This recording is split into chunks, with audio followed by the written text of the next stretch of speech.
بسم اللہ الرحمن الرحیم۔ گمنام ہیروز کے معزز ناظرین، السلام علیکم۔ آئیے چلتے ہیں کہانی کی طرف۔ جمیلہ جو اپنے لیے سوچتی تھی وہی نبیلہ کے لیے بھی سوچتی تھی، اور نبیلہ کا بھی یہی حال تھا۔ دونوں کا درد، دونوں کے احساسات اور جذبات ایک جیسے تھے۔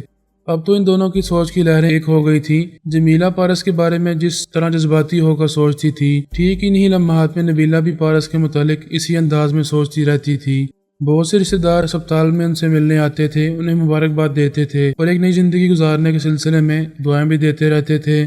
ان کے بزرگ چچا نے کمرے میں آ کر اپنا موبائل فون دکھاتے ہوئے کہا، علی اکبر تم سے بات کرنا چاہتا ہے۔ اس کا نام سنتے ہی دونوں کے دل کی دھڑکن تیز ہو گئی۔ وہ بے خیالی میں اٹھنا چاہتی تھی، لیکن تکلیف کی شدت سے گھبراتے ہوئے پھر لیٹ گئیں۔ چچا نے ایک طرف بڑھتے ہوئے کہا، بیٹی ذرا آرام سے، ابھی زخم کچا ہے۔ پھر وہ دوسری کی طرف بڑھتے ہوئے بولا، ڈاکٹر نے ہلنے جلنے سے منع کیا ہے، جب زخم مندمل ہونے لگے گا تو پھر تم اٹھنے بیٹھنے کے قابل ہو جاؤ گی۔ دونوں نے اپنا اپنا ہاتھ بڑھاتے ہوئے کہا، چچا فون ہمیں دیں۔ وہ دونوں کی طرف سوالی نظروں سے دیکھنے لگا، سوچنے لگا فون کسے دینا چاہیے۔ جمیلہ نے کہا مجھے دیں، نبیلہ نے کہا مجھے دیں، میں اس کی آواز سنوں گی۔ جمیلہ نے کہا ٹھیک ہے، آپ نبیلہ کو فون دیں۔ نبیلہ نے فوراً ہی کہا، نہیں چچا، آپ جمیلہ کو فون دیں۔ جمیلہ نے کہا کوئی فرق نہیں پڑے گا، تم اس کی باتیں سنو گی، بولو گی تو میں بھی سنتی رہوں گی۔ چچا بیچارہ ان کے درمیان کھڑا تھا، مسکرا کر بولا، اگر تم دونوں چلنے پھرنے کے قابل ہوتی تو میں اس فون کو بیچ میں رکھ دیتا، جس کی مرضی ہوتی وہ آ کر اسے اٹھا لیتی، لیکن اب اس وقت نبیلہ نزدیک ہے تو میں اسے دے رہا ہوں۔ نبیلہ نے بڑی بے قراری سے فون لے کر اس کے بٹن کو دبایا، پھر کان سے لگا کر کہا، ہیلو علی اکبر، یہ آپ بول رہے ہیں؟ پارس کی آواز سنائی دی، ہاں میں بول رہا ہوں، مجھے معلوم ہوا ہے کہ آپریشن کامیاب رہا ہے، تم دونوں کو علیحدہ کر دیا گیا ہے اور اللہ تعالیٰ کے فضل و کرم سے تم دونوں خیریت سے ہو۔ میں خدا کا شکر ادا کرتا ہوں، تم دونوں کے لیے میری نیک تمنائیں ہیں۔ جمیلہ اس سے دور بیڈ پر لیٹی سر گھمائے اس کی طرف حسرت سے دیکھ رہی تھی۔ وہ فون کو کان سے لگا کر پارس کی آواز سننے کے لیے تڑپ رہی تھی۔ اس کی تڑپ کو نبیلہ سے زیادہ کوئی نہیں سمجھ سکتا تھا۔ وہاں قریب 10 برس کا چچا زاد بھائی کھڑا ہوا تھا۔ اس نے کہا، اسلم ادھر آؤ، یہ فون اپنی جمیلہ آپی کو دو۔ اس نے فون لے جا کر جمیلہ کو دیا، وہ بھی بے قراری سے فون لے کر کان سے لگاتے ہوئے بولی، ہیلو، میں جمیلہ بول رہی ہوں، آپ کیسے ہیں؟ کہاں ہیں؟ ہم سے ملنے کیوں نہیں آئے؟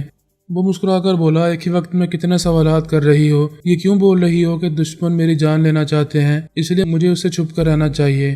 ہاں یہ آپ اچھا کر رہے ہیں، ہمیں آپ کی زندگی، آپ کی سلامتی چاہیے، پتہ نہیں ہم سب کو مردان جیسے شیطان سے نجات کب ملے گی۔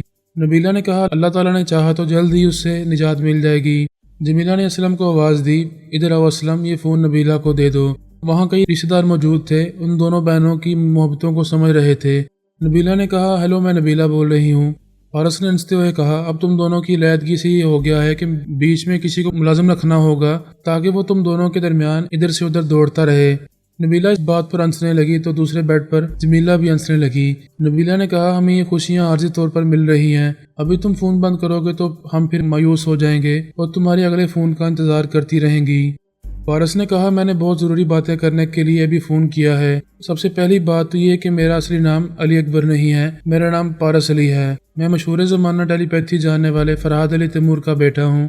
وہ حیرانی سے بولی، یہ آپ کیا کہہ رہے ہیں؟ ایسا کہتے وقت اس نے جمیلہ کی طرف دیکھا، جمیلہ بھی حیرانی سے اسے دیکھ رہی تھی۔ پارس نے کہا، اب تک ہمارے ٹیلی پیتھی جاننے والے تمہارے دماغوں میں آتے رہے ہیں اور تم دونوں کی حفاظت کرتے رہے ہیں، اس لیے وردان جیسا ٹیلی پیتھی جاننے والا تمہارے پاس آ کر ناکام ہوتا رہا۔ جمیلہ نے اپنے بیڈ پر سے کہا، ان سے پوچھو کہ انہوں نے یہ بات اب تک ہم سے کیوں چھپائی تھی؟ اس لیے کہ ہم وردان سے یہ حقیقت چھپانا چاہتے تھے، لیکن اب اس شیطان کو یہ معلوم ہو چکا ہے کہ میرا اصل نام پارس ہے اور میں فرحاد علی تیمور کا بیٹا ہوں۔ اس نے یہاں کی پولیس اور انٹیلیجنس والوں کو ہمارے پیچھے لگا دیا ہے۔ جب تک میں وردان کو اس کے عبرتناک انجام تک نہیں پہنچاؤں گا تب تک تم دونوں کے سامنے نہیں آ سکوں گا۔ نبیلہ نے مایوس ہو کر کہا، پتہ نہیں کب وہ شیطان خاک میں ملے گا اور کب تم ہمارے پاس آؤ گے۔ کیا تمہارے ٹیلی پیتھی جاننے والے ہمیں اس سے نجات نہیں دلا سکتے؟ بے شک وہ نجات دلا سکتے ہیں، فی الحال یہ کر سکتے ہیں کہ تم دونوں کے دماغوں کو لاک کر دیں تاکہ وہ کبھی تمہارے اندر نہ آ سکے۔ نبیلہ نے اسلم کو فون دیا، اس نے جمیلہ کے پاس اسے پہنچایا۔ وہ فون کو کان سے لگا کر بولی، جتنی جلدی ہو سکے ہمارے دماغوں کو لاک کرا دو، ہم اس کی آواز اپنے اندر سننا نہیں چاہتے، جب بھی وہ ہمارے اندر آ کر بولتا ہے تو ہمیں زہر لگتا ہے۔